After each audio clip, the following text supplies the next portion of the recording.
예수님은 공생애를 시작하시면서 성령에게 이끌려 광야에서 마귀에게 시험을 받으셨습니다. 그래서 성령에게 이끌렸다. 하나님의 의도가 있었습니다. 예수님의 시험, 하나님의 교육 방법의 하나였습니다. 하나님께서 우리를 버리는 것이 아니고 끝까지 이기도록 돕는다는 것입니다. 이것이 성령에 이끌려 시험을 받는 거예요. 그리고 예수님은 광야에서 시험을 받으셨어요. 어디에서? 광야에서. 성령의 이끄심을 따라 광야라는 가장 험한 곳으로 가서 시험을 받았습니다. 광야는 고독한 자리, 굶주림이 있는 자리, 유혹이 있는 자리, 인간적인 자리, 원초적이고 원시적인 삶의 자리, 극단적인 생존의 자리, 유혹의 장소, 처참한 장소, 훈련의 장소, 실패의 장소, 패배와 멸망과 죽음의 장소. 그래서 광야는 하나님의 도움 없이는 도저히 살 수 없는 곳. 그래서 그곳에서 하나님의 약속과 도움을 기억하는 장소. 그래서 그 광야로 인도하시는 분이 성령님이기 때문에 성령님의 도움을 받으면 광야에서 승리할 수가 있는 것입니다.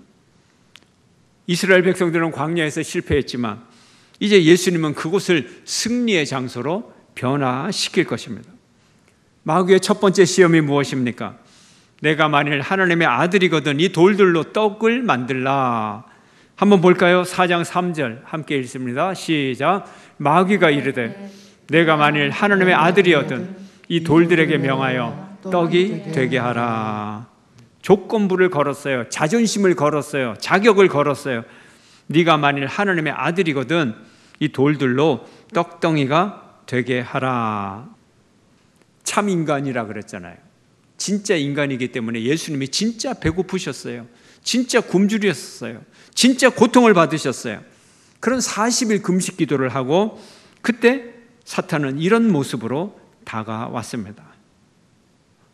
배고픔의 고통, 육신의 쾌락이죠. 식욕의 간절함, 배고픔의 문제, 빵의 문제, 육체적 욕구에 대한 시험, 또 다른 말로 경제적인 문제에 대한 시험, 이런 시험, 또 다른 말로 이런 것들이 우리의 일상의 문제죠. 늘 일상적인 문제죠. 배고픔의 문제, 돈의 문제, 일상의 문제. 당신이 하나님의 아들이라면 그 신적인 능력으로 스스로 배고픔도 해결하고 백성들의 배고픔도 해결해야 되지 않느냐, 이런 얘기예요. 이렇게 유혹을 하는 거예요.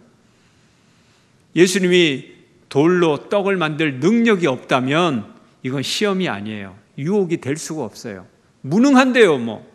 그러나 예수님은 하나님의 아들로서, 정말로 하나님의 아들로서 돌덩이를 떡덩이가 되게 할 능력이 있기 때문에 예수님에게는 이것이 시험인 것입니다. 할 수 있는데 하지 않아야 되기 때문에 그렇습니다. 이 첫 번째 질문에 대한 예수님의 모범 답안이 무엇일까요? 예수님의 제출한 답안 한번 읽어볼까요? 4절 말씀 시작. 예수께서 대답하시되 기록된 바 사람이 떡으로만 살 것이 아니라 하였느니라. 돌들에게 명하여 떡이 되게 하라. 예수님의 대답이 무엇입니까? 사람이 떡으로만 살 것이 아니라, 떡으로만 살 것이 아니라, 마태복음은 하나님의 입으로 나오는 모든 말씀으로 살 것이라, 이렇게 대답을 했어요. 능력을 나타냄으로 하나님의 아들이 되는 것이 아니고 하나님의 아들이 되는 조건은 말씀에 대한 순종이라는 거예요. 하나님의 자녀에 대한 시금석은 말씀에 대한 순종입니다. 이것이 중요합니다. 사랑하는 성도 여러분, 올 한 해도 떡의 시험에 빠져들지 마시기를 축원합니다. 떡의 노예가 되지 마시고 하나님께 순종함으로 승리자가 되시기를 축원합니다. 출애굽기를 한번 볼까요? 하나님과 모세 출애굽 준비를 열심히 하셨죠. 모세가 얼마나 신발이 닳도록 바로를 찾아가고 실망하고 돌아오고 얼마나 많이 찾아갔어요. 그런데 정작 바로는 이스라엘 백성들 내어줄 생각을 전혀 안 하고 이스라엘 백성들도 나갈 생각을 전혀 안 하고, 그러다가 장자의 죽음의 시험이 내리고, 그러자 갑자기 이스라엘 백성들 하루 저녁 사이에 아무런 준비 없이 갑자기 떠밀려서 출애굽을 하게 되었습니다.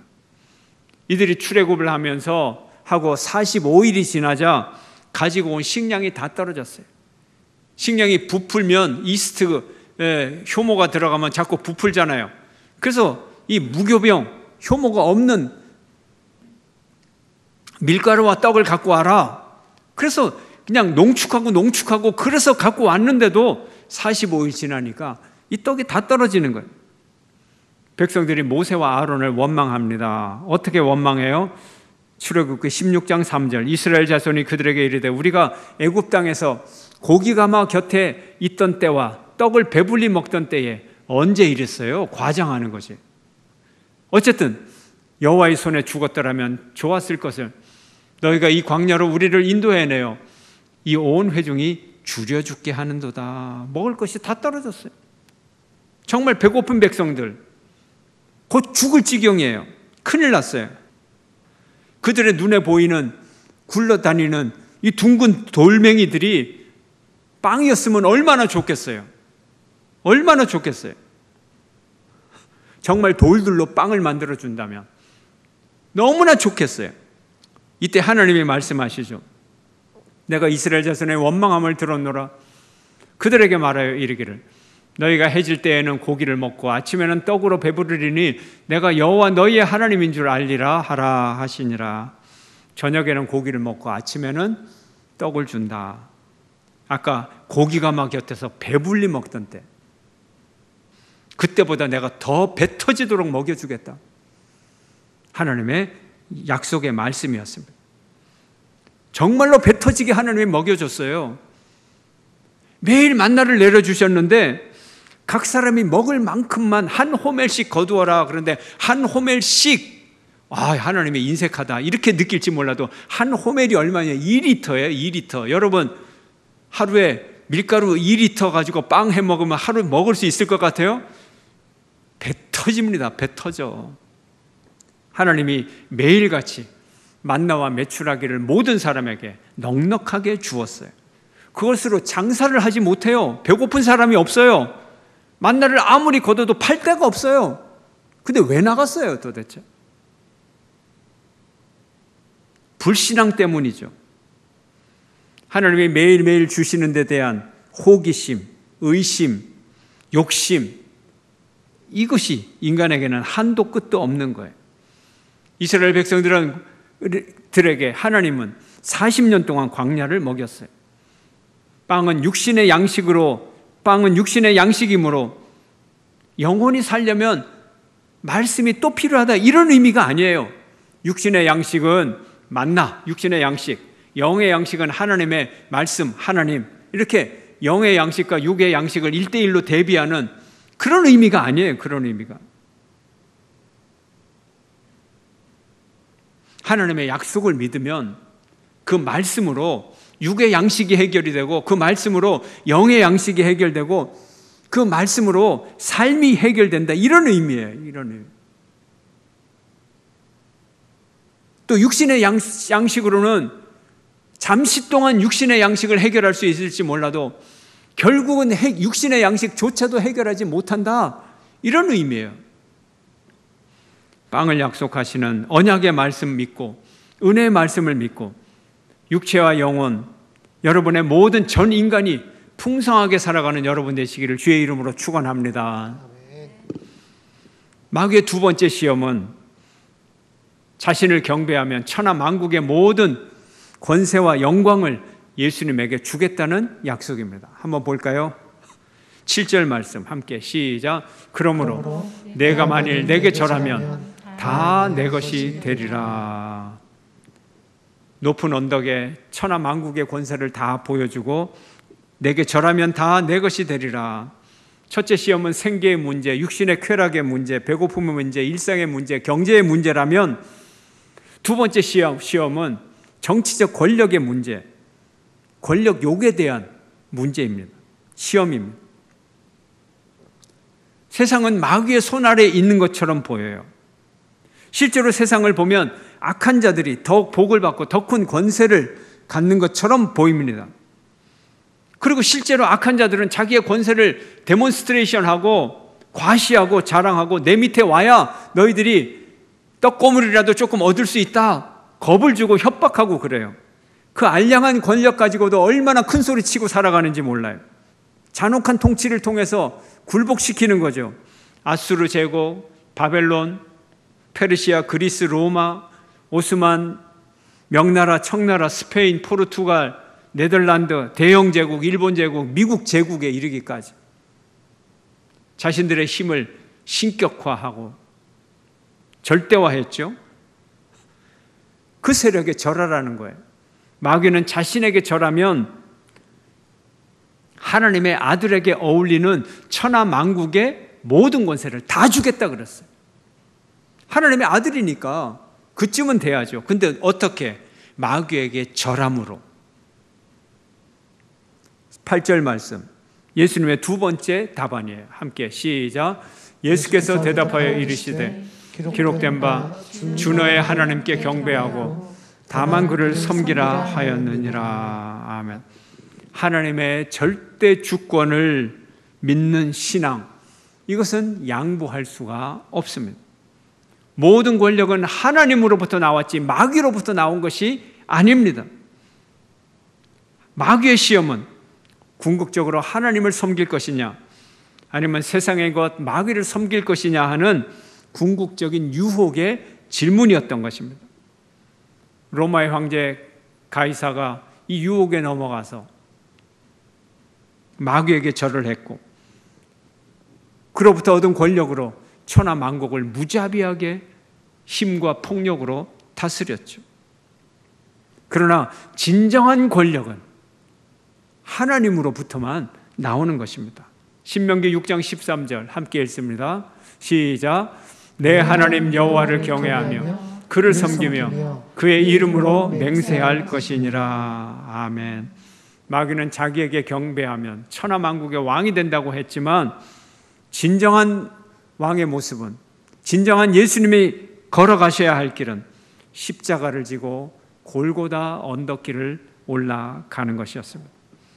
예수님은 어떤 대가를 치르더라도 하나님만 섬기는 그의 하나님의 진정한 아들이 되기로 선택을 합니다. 오늘 우리 시대를 보면 권력과 자본이 이 세상의 모든 것을 지배하는 것처럼 보이지만 이 세대를 살면서 오로지 하나님만 섬기는 저와 여러분이 되기를 주의 이름으로 축원합니다. 마귀의 세 번째 시험은 예수님을 성전 꼭대기로 데리고 가서 그리고 그 꼭대기에서 성전 꼭대기에서 뛰어내리라고 유혹을 합니다. 함께 볼까요? 9절 말씀 시작. 또 이끌고 예루살렘으로 가서 성전 꼭대기에 세우고 이르되 내가 만일 하나님의 아들이거든 여기서 뛰어내리라. 예수님이 성전 꼭대기에서 뛰어내리면 하나님이 천사를 보내서 예수님을 착 잡아주는 거예요.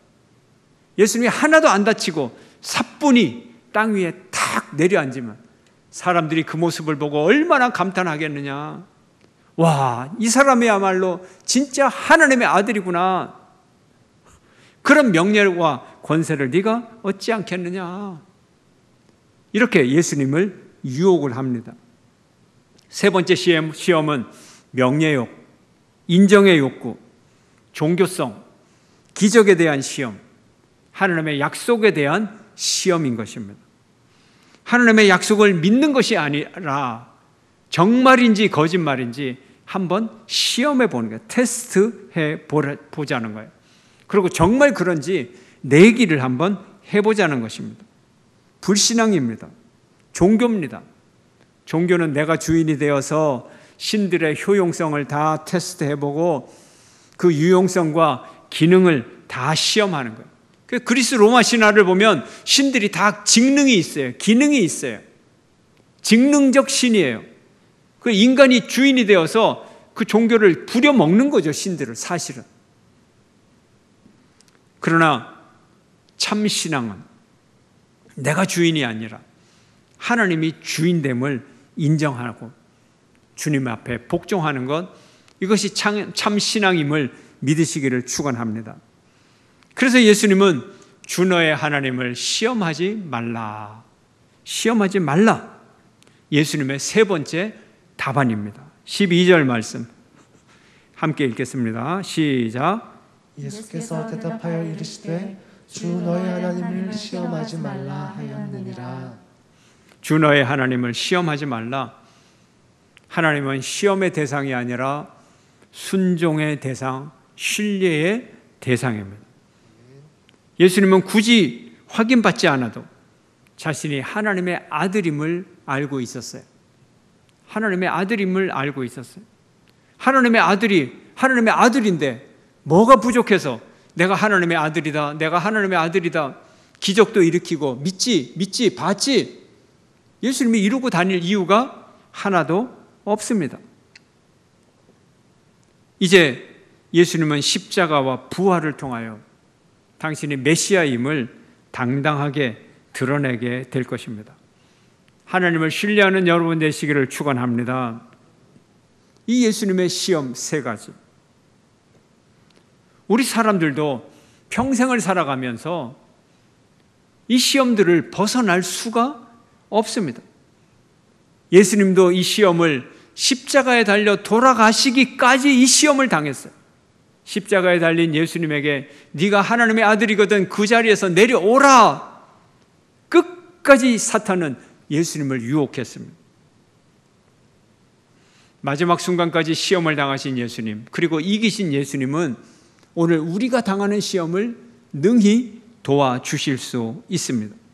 히브리서는 이렇게 우리에게 말합니다. 함께 읽습니다. 시작. 그가 시험을 받아 고난을 당하셨은즉 시험 받는 자들을 능히 도우실 수 있느니라. 아멘.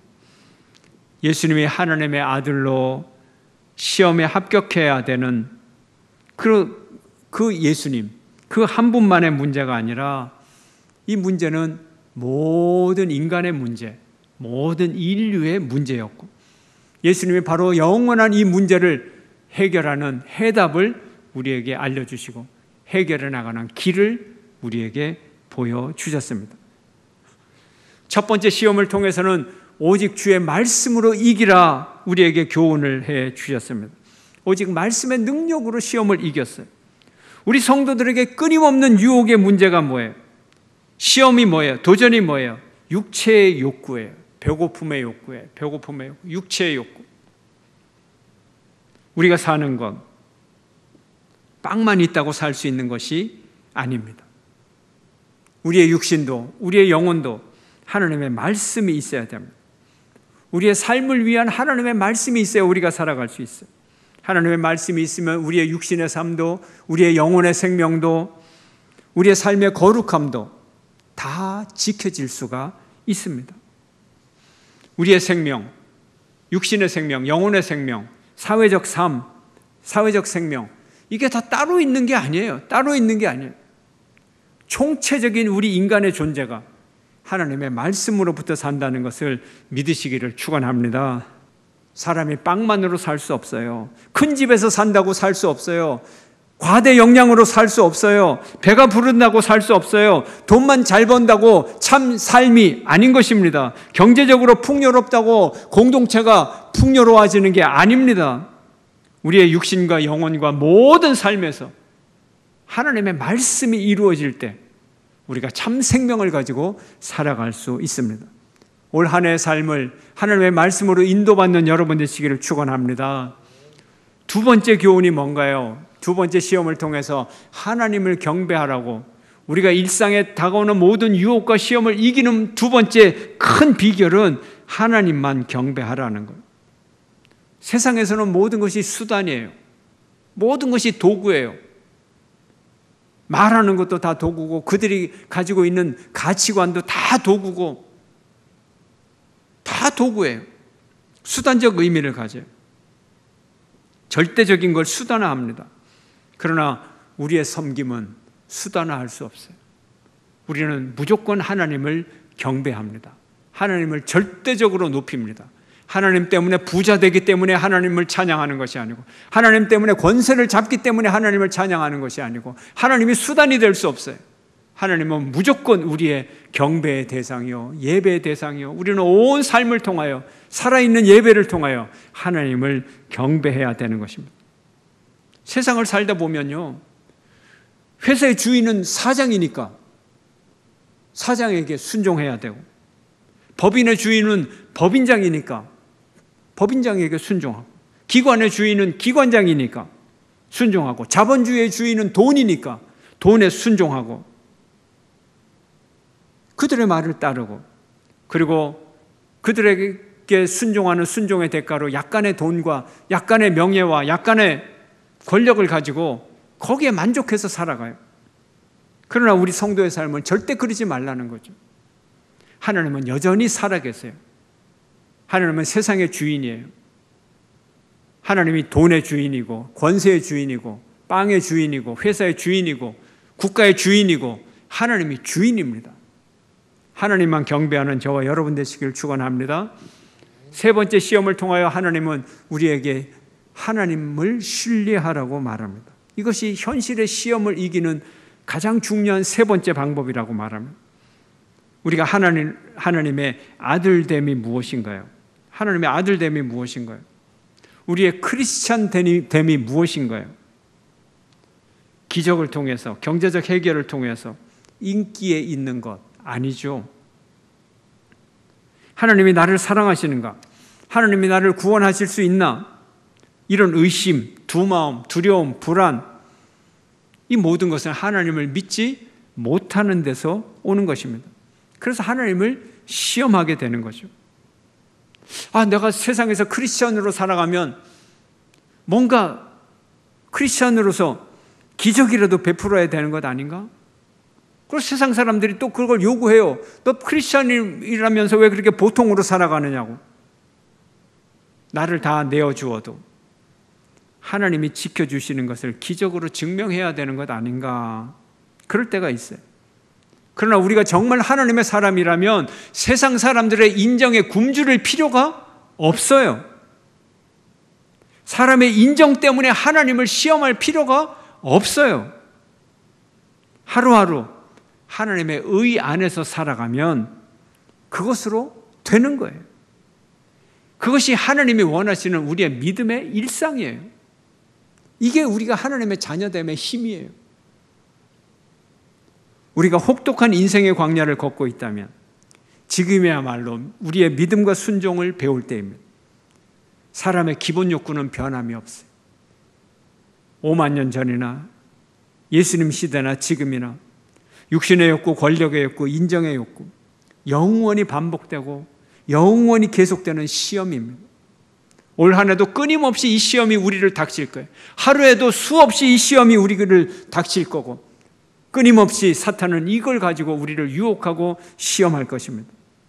이때마다 성령의 인도를 받는 여러분 되시기를 축원합니다.